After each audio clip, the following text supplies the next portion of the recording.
อ่าสบายดีFC สายข่าวเมื่อนี้มาอัปเดตทงไฮทงหน้าของแอดอีกเท่านึงเมื่อยนั่งนอนนี่อาสมฤาษี เมื่อยนั่งเมื่อยนอนแล้วก็อัปเดตทงไฮทงหน้าให้ FC ได้เห็นต้นนี้เขาดอเป็นเขามะขามเขาดอกำลังถอดห่วงกำลังถอดห่วงเมื่อเช้านี้ได้เอาน้ำเขาปล่อยโซลาร์เซลล์ใส่เพื่อให้มันได้มีน้ำสำหรับให้หมากให้พ้น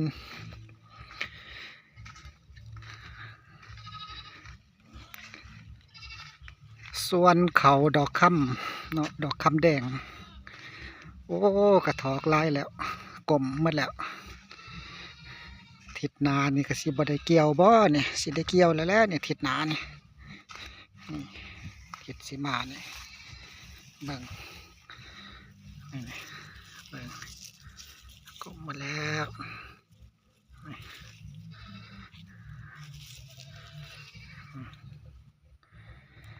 บ่งามปานใด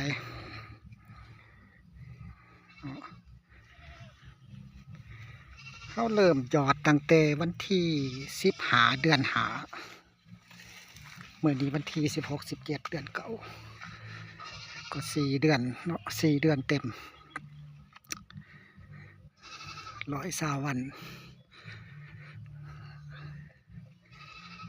ใกล้สิได้เกี่ยวแล้วมันก็ดีอยู่บนว่าเฮ็ดหน้าหยอดนี่มันเฮาได้ลงแต่หัวปีแล้วก็ได้กินข้าวใหม่ไว้แต่ว่าจุดที่มันบ่ดีก็แม่นมันสิได้เกี่ยวเขาแข่งฝนเพราะว่าช่วงนี้มันเป็นช่วงมรสุม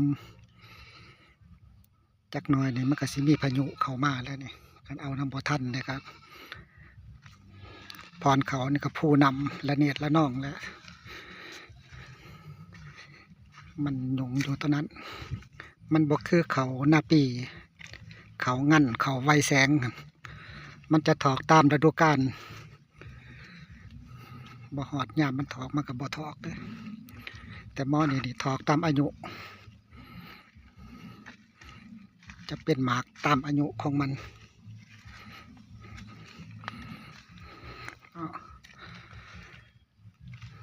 ส่วนตัวนั้นเป็นเขาตะเขียดเขาลวงน้ำท่ามีเพื่อนเพจทางลวงน้ำท่าส่งแนวปลูกมาให้ก็เลยปลูกได้2 ปี3 ปีแล้วโอ้สูงได้ก็นั้นขว้างเขาหันใกล้หัวเฮาแต่เกี่ยวต้นเกี่ยวนี่ต่อเพื่องกับเพียงสะบือเขาแหละสูงเป็นเขาที่สูงแต่ว่าลำต้นใหญ่แข็งแห้งเม็ดเขาใหญ่ห่วงใหญ่เขาขาวอ่อนนุ่มดีกินแสบดีเขาหลวงน้ำท่าเป็นเขาที่เบอร์ 1และคิดว่าในเมืองลาวเนี่ยราคาแพงกว่าเขาไก่น้อยเสียงขวางอีกได้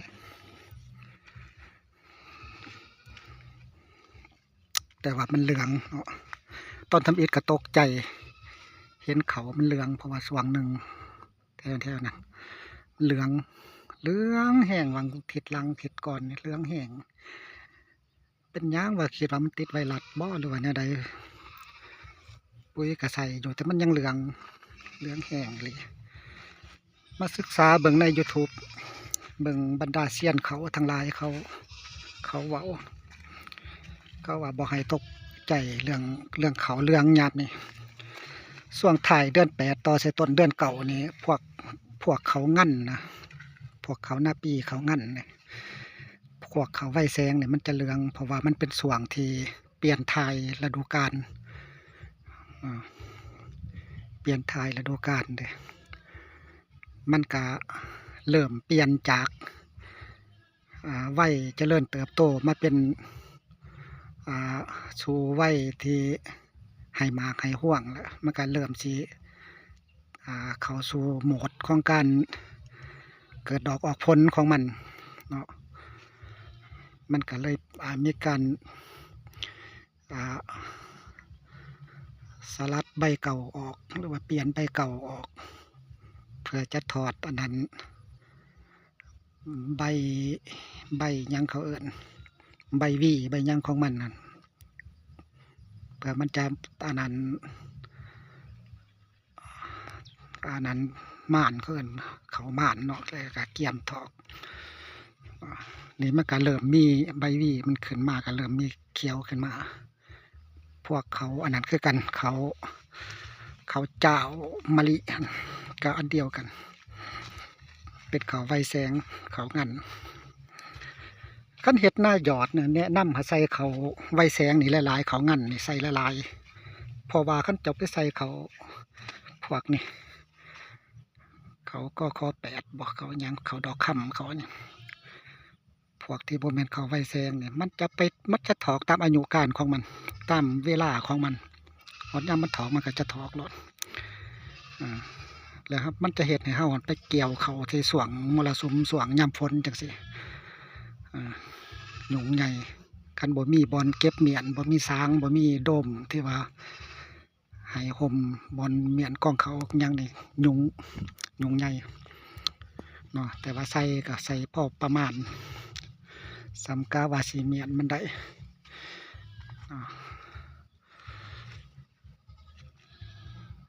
นี่มาเล่าสภาพท้องไร่ท้องนาสู่ฟังบ้านนี้เป็นตาอัศจรรย์อีกอย่างหนึ่งเด้อสิมาให้เบิ่งเขาตาเขียดลวงน้ำท่านี่บ่หอดยามมันถอกมันจะบ่ถอกแท้ๆต่อให้อายุมันลายปานใดมันก็บ่ถอกนี่แถวนี่3-4 ไห่เลี่ยนลงไปนี่เป็นไห่ข้าวโพดเขาปลูกข้าวโพดยามแล้งนะเขาเริ่มปลูกตั้งแต่ต้นเดือน3พุ่นใดปลูกข้าวโพดนั่นแล้วเขาให้น้ำข้าวโพดเม็ดเขาที่มันหล่นในดินนั่นเพราะว่าน้ำย่ำฝนเขาใส่เขาตะเขียดเนี่ยบัดย่ำแล้งเขาปลูกข้าวโพดเม็ดเขาที่มันอยู่ในดินมันจะป่งขึ้นแต่เดือน3พุ่นใดเนี่ยมาหอดเดียวนี่มันหาเดือนเลยยังบ่ทันได้ถอกมันจะไปถอกพร้อมกันกับพวกที่หยอดน้ำล้างพวกอันเดือน4เดือน5ลื่นต้นนี้จะลื่นพวกนี้2 เดือนพวกนั้นบ่ถอกต้นนี้ก็บ่ถอกคือกันมันถาหมดฤดูกาลของมันเนาะเป็นตาอัศจรรย์อะไรบังก่อมันบักใหญ่นี่ข้าพเจ้าเลยบ่ได้หยอดยังใส่เห็นเขาเดิมมันขึ้นงามแล้วก็เลยว่าปะมันให้มันขึ้นไปเลยซะคิดว่าสิได้เกี่ยวสวงดำนาแต่จนมาหอดเดียวเนี่ยมันก็ยังบ่ทันได้ถอกเป็นตาอัศจรรย์หลาย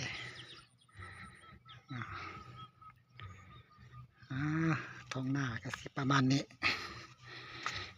น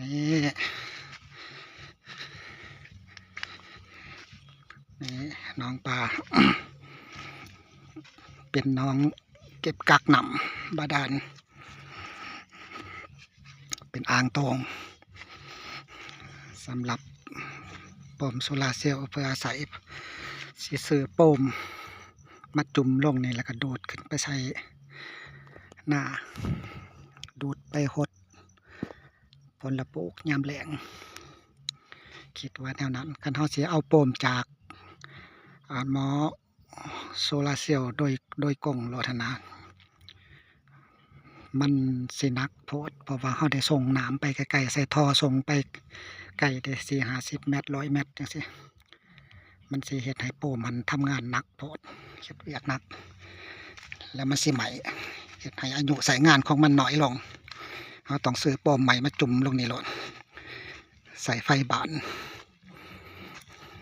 เอานี่สวงเหือก็ได้ได้นี่40-50 เมตร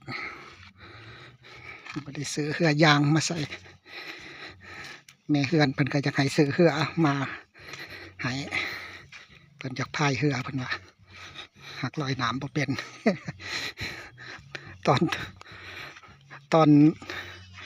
จกน้องใหม่ๆเอาน้ำเขาเต็มนั่นส่วงนั้นเกือบถิ่มเมียเกือบเสียเมีย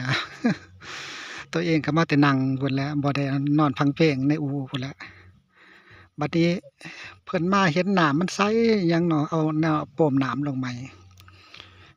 แนมเบิ่งเพิ่นมันคือว่ามันตื่นเพียงแอวเพียงหยังโดดลงว่ามันก็รีบหัวเพิ่นลอยน้ำบ่เป็นก็ดึกดักผู้เดียวเพิ่นอยู่ในนี่อยู่ในนี่โอ้เกือบถิ่มกันได้ใครแต่ว่าเป็นบื้นขึ้นมาเองได้มันสัตว์ขึ้นมาจะได้แล้วมันสาวขึ้นตะพังบอลนี่ขึ้นมาได้เอากับพุ่นแล้วอยู่พุ่นบ่ได้จักแล้วเพิ่นสิห้องกับบ่จักห้องที่คนใต้ดึกหนาเนาะมันห้องบ่ได้เด้โอ้บนแต่ว่าน้ำบอลนี่มันประมาณ1.80 เมตรประมาณ1.80 เมตรขั้นแถวพุ่นที่ตื่นแน่ประมาณ1.50 เมตรหรือว่า1.20 เมตรบอลนี่มันอยากเลิกแน่โอ้เกือบถิ่มกันเกือบสิได้มานั่งเฝ้าหน้าผู้เดียวยุ่งใหญ่แล้วสิบ่กล้าอยู่สิบ่อยากอยู่สำหรับเพิ่นบ่กล้าอยู่ดอกมันอยู่ไปมันก็อยู่กับความคิดอยู่กับอันก็มันก็สิอยู่บ่ได้อันความคิดมันก็สิเปลี่ยนไปมาเป็นโรคซึมเศร้าตายก็สิได้ขายให้ขายหน้านี้แหล้วจะว่ายังบ่นอยู่อันนี้เป็นบทเรียนแต่หันมาเพิ่นก็บ่กล้าลงเลยบัดนี้น้องจังนี้ให้ลงก็บ่ลงให้แอบลอยสิซ้อนลอยน้ำก็บ่ยอมลง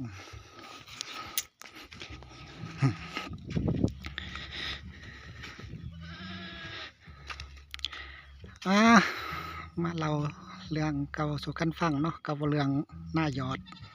ก็สิได้เกี่ยวแล้วจังอีกทิศหนึ่งทิศปลายหนึ่งก็สิเกี่ยวแล้วส่วนเขางั้นครับผลละเดือน11ผลละเดือน10เดือน11ผลละได้เกี่ยวก็ได้ขอบใจที่ติดตามกันเด้อฝากกดไลค์กดแชร์กดติดตามกันแน่ขอบใจ